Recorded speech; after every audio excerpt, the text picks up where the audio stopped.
guys, it's Libby bringing to you what I believe is my first anticipated releases video ever. I may have done one several years ago, but for the most part, I am what I call allergic to the front list. I just cannot work up the sufficient excitement that is required to read a book until it's been out for like 3 years. Often this is helpful because it means I get to make the rest of BookTube be my guinea pigs and tell me like which books are actually worth reading. But this year I have 4 whole books coming out in 2020 that I might actually read in 2020. Since there's so few, I'm not going to go in order of release dates. I am going to go in order of how obvious it is that it's on this list. First and most obvious is Network Effect, the Murderbot novella by Martha Wells, which is coming out on May 5th. The currently available back cover text gives like basically no information about what the story is going to be about, but 1, I don't care.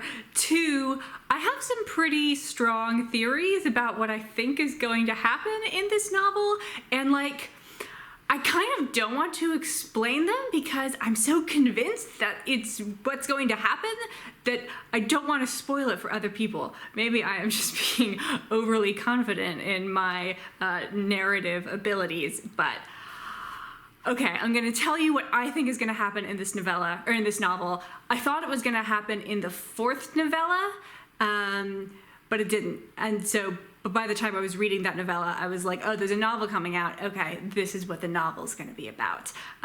So if you don't wanna be like spoiled by me, someone who actually knows nothing about Murderbot, skip to this time. But if you wanna hear my theories, stick around. So Murderbot had to get, it's been long enough since I actually read the novellas that I don't remember all the technical terms, so forgive me. Murderbot got sort of reset after going rogue and killing all of these people. I think that the novel is going to reveal that Murderbot was actually trying to save all those people from being killed, and that's why it had to get reprogrammed. Because the company that owns Murderbot was actually trying to kill all those people, and so like Murderbot figured out their dastardly plan and tried to thwart it. I really want that to be true because I love Murderbot so much. Next up is Piranesi by Susanna Clarke. We don't have a firm release date as far as I can tell, but it's coming out sometime in September. So Susanna Clarke wrote one of the best books of the century, Jonathan Strange and Mr. Norrell. It feels slightly less ridiculous to be calling something one of the best books of the century now that, you know, we're a 1/5 of the way through the century, whereas back in 2008, it did seem a little silly. So she published Jonathan Strange and Mr. Norrell, and then a collection of short stories in the same world as Jonathan Strange and Mr. Norrell, and then it was announced that she like might not ever be writing another book because she got sick. And I was like, oh my god, bummer.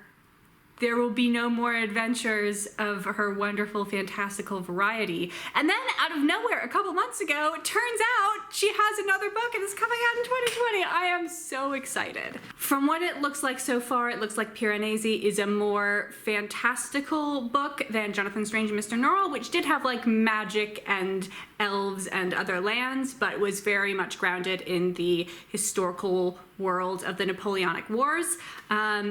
This one, we don't have any references to history, but yeah, we've still got that like, woo, what's going on? Very big picture. It appears to be about a man named Piranesi who lives in a house with thousands and thousands of rooms. The house is so big that it contains an ocean. He just sort of wanders around. There's maybe another person, and then he starts like helping this other person discover like a great and terrible truth or something with lots of capital letters involved. And then he starts keeping a journal about his investigations, and the journal writes back or something, and then we get the implication that maybe there is a world beyond this many-roomed house. It is kind of giving me the vibes of like the mirror country from Jonathan Strange and Mr. Norrell. So I think if it is connected to Jonathan Strange and Mr. Norrell in terms of like plot and content, then it will be that sort of connection, but it does appear to be a different project. Number 3 is number 4 of the Girl Meets Duke series by Tessa. It is called The Bride Bet, and it is coming out on August 25th. Yes, August 25th. I feel very unlucky because the typical romance novelist puts out like 2 to 3 books per year. Tessa, my favorite romance novelist, only puts out 1 book per year. I have to wait 12 whole months between major publications from her.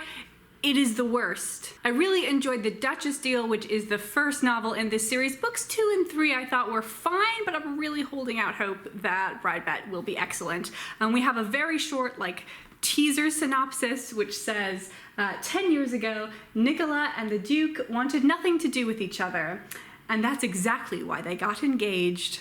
And the 4th book that is being released in 2020 that I might actually read in 2020 is probably not on anybody else's anticipated releases list, and it is The Typical Tutor by Malcolm-Davies and Ninya Mikhaila. It comes with one of 3 different covers and is about working and middle-class clothing in England in the 16th century. So Ninya and Jane had published a book called The Tudor Tailor, which is also the name of their business, which was mostly focused on upper class. But of course, not all historical costumers are in situations where 1, they can buy 8 yards of silk, or 2, they can do whatever they need to do in their costumes with 6-foot sleeves. So this is the book for them, and also me. I like all social classes of the Tudor period. Normally I'm just into the fancy pretty stuff, but 16th century has good peasant garb. I'm guessing that the format will be pretty similar to the Tudor Tailor. Now the Tudor Tailor does start with 50 pages of information about fabrics, colors, accessories, general trends, which isn't specific to the upper class, so they might not include that same information, because I think most of it would have to be repeated in the Typical Tutor. But then the second sort of 2/3 of the book is patterns and instructions for making garments. And they say they have, 30 sewing and knitting patterns. This may be the year Libby actually learns to knit. So I'm very excited about that. I do hope they will finally cover the middle of Elizabeth's reign, the sort of 1570s period, which is what I'm particularly interested in, because Tudor Tailor kind of skips from 1530s, 40s to 1590s. And the other good news about the publication of The Typical Tutor is I believe this means that Jane and Ninya have finally exhausted what the 16th century has to give. They've also done a couple other books working with other experts called The Tudor Child, which is about children's clothes, The King's Servants and the Queen's Servants, which are about the earlier Tudor period, so 1485 to 1520. So now that they're done with the Tudor period, they will finally move on to the long-awaited Stuart Tailor, where they will talk about 17th century dress and patterns. And the 17th century is a period which is seriously neglected in the historical costuming community. So it's really hard to find resources and people who've already processed the primary materials. Because I'm lazy and I don't want to have to go straight to the primary sources. I want someone else to sort out all of that so that I can just look at their research. I didn't mention a publication date for that. That's because I've seen it as both April and May, so springtime, this book will be out. I'm excited about it. And those are the 4 books that I am excited about in 2020. Thank you guys very much for watching. I'll see you later.